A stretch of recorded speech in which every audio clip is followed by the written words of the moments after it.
کیا اجتہاد کا دروازہ بند ہو گیا ہے؟ کیا اس دور میں اجتہاد کا دروازہ بند ہے؟ اگر بند ہے تو آنے والے مسائل کا کیا ہوگا؟ اسامہ محمد اسلام آباد سے۔ جو نئے مسائل ہیں ان میں اجتہاد کا دروازہ بند نہیں ہو سکتا، ناممکن ہے، کیونکہ دین جب قیامت تک کے لیے آیا تو قیامت تک کے مسائل کا حل علماء نے دینا ہے نا، تو اگر ان میں اجتہاد کی صلاحیت ہی نہیں ہوگی تو وہ کیسے مسائل کا حل پیش کریں گے؟ تو جو بھی ذی استعداد علماء ہیں، جو نئے مسائل ہیں جو پہلے نہیں تھے، تو ان میں اجتہاد وہ کریں گے، اور درست نتیجے تک پہنچ گئے تو ڈبل اجر، غلطی ہو گئی بشرطے کہ وہ عالم، باقاعدہ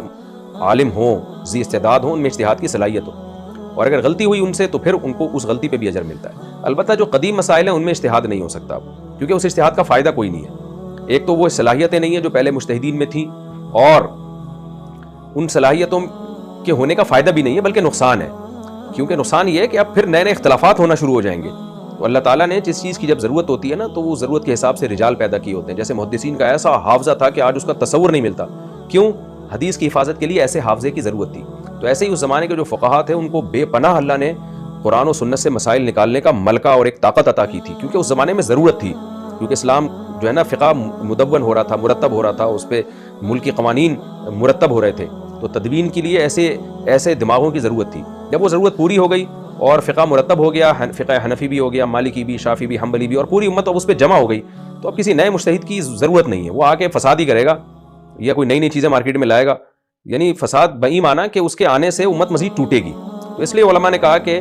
جو ہے جب مجتہدین کے فقہ مدون ہو گیا نا، تو اجتہاد کا دروازہ بند ہو گیا۔ بند ہونے کا مطلب یہ قدیم مسائل میں، بعض لوگ کہتے ہیں اس پہ قرآن و سنت سے کیا دلیل ہے کہ اجتہاد کا دروازہ بند ہو گیا ہے؟ تو بات یہ ہے کہ کھلا ہوا ہے، اس کی کیا دلیل ہے قرآن و سنت میں؟ تو یہ تو مشاہدے سے پتہ چلے گا کہ دروازہ کھلا ہے کہ بند ہے۔ تو علماء نے جب مشاہدہ کیا نا کہ جو لوگ بھی اس زمانے میں یا اس کے قریب زمانے میں جنہوں نے دعویٰ کیا نا مجتہد ہونے کا، جب ان کو پرکھا گیا، ان کو جانچا گیا، تو ان سے اتنے بڑے بڑے فالٹ ہوئے ہیں، تو اس مشاہدے کی بیس پر علماء نے فتویٰ دیا کہ اب وہ لوگ پیدا نہیں ہو پا رہے ہیں جیسے پہلے ہوا کرتے تھے، کیونکہ جو بہت علم حاصل کرتے بھی ہیں اور پھر وہ دعویٰ کرتے ہیں کہ ہم مجتہد ہیں،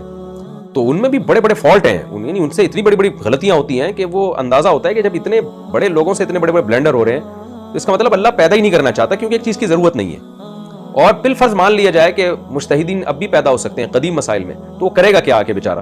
اس لیے کہ ہم تو پھر بھی قدیم مجتہدین کو فالو کریں گے نا، کیونکہ جب کوئی جدید مجتہد آ رہا ہے تو قدیم کے بارے میں اتنا تو ہمیں علم ہے کہ اس کی صلاحیت اور اس میں تقویٰ بہرحال زیادہ تھا، انہوں نے صحابہ تابعین کے زمانے کو دیکھا ہے، تو اس کے ہوتے ہوئے میں نئے کو فالو ہم کیوں کریں گے؟ زیادہ سے زیادہ یہ ہوگا کہ وہ مجتہد کسی مجتہد کو فالو نہیں کرے گا، وہ کہے گا میں اپنی رائے پہ چلوں گا، تو وہ بھی اپنی ذات تک بند ہوگا۔ عام مسلمانوں کو اس کو فالو کرنے کا حکم نہیں دیا جائے گا، کیونکہ جب ہمارے پاس قدیم مجتہدین موجود ہیں اور ان کا فقہ موجود ہے تو ہمیں کیا ضرورت ہے کہ ہم امت میں ایک پھوٹ ڈالیں اور نئے مجتہدین کو فالو کرنا شروع کر دیں؟ اس کی مثال ایسے ہے جیسے حضرت عثمان نے مصحف عثمانی پہ لوگوں کو جب ایک دفعہ جمع کر لیا، اب کوئی اٹھ کے کہے کہ میں ایک نیا مصحف نکالوں گا اور وہ قدیم مصحف جو ہے وہ میں روایات سے لے کے ان کو جمع کروں گا، تو ہم ان سے کہیں گے اس کی ضرورت کیا ہے؟ وہ کہے گا بھائی اس کی کیا دلیل ہے قرآن و سنت میں کہ مصحف عثمانی ہی صحیح ہے، باقی صحیح نہیں ہے؟ تو ہم کہیں گے جب مصحف عثمانی ٹھیک ہے، جس کو آپ بھی مانتے ہو، اجماع امت سے ثابت ہو گیا، تو نئے مصحف کی ہمیں ضرورت نہیں ہے۔ جب ضرورت نہیں ہے تو یہ کام لغو ہے، بلکہ امت میں پھوٹ ڈالنے کا ذریعہ ہے۔ تو اس لیے جب چاروں فقہ مدون ہو گئے، چاروں مجتہدین کے، جن کو پوری امت نے مجتہد مانا، اور ان کے کتابیں پوری دنیا میں پھیل گئیں، ان کے فالوورز پوری دنیا میں پھیل گئے، کئی سو سال ان کے فقہ کے آئین کا حصہ رہے ہیں اور اس پر حکومتیں چلی ہیں مسلمانوں کی، تو اب نئے مجتہد کی ضرورت نہیں ہے۔ اگر آئے گا بھی تو وہ اپنی ذمہ داری پہ آئے اور خود ہی جو کرنا ہے کرے، مسلمانوں کو یہ نہیں آرڈر دیا جائے گا کہ آپ اس کو فالو کرو۔ ہاں، جدید مسائل میں اجتہاد کا دروازہ کھلا ہے اور وہ انشاءاللہ ہوتا رہے گا۔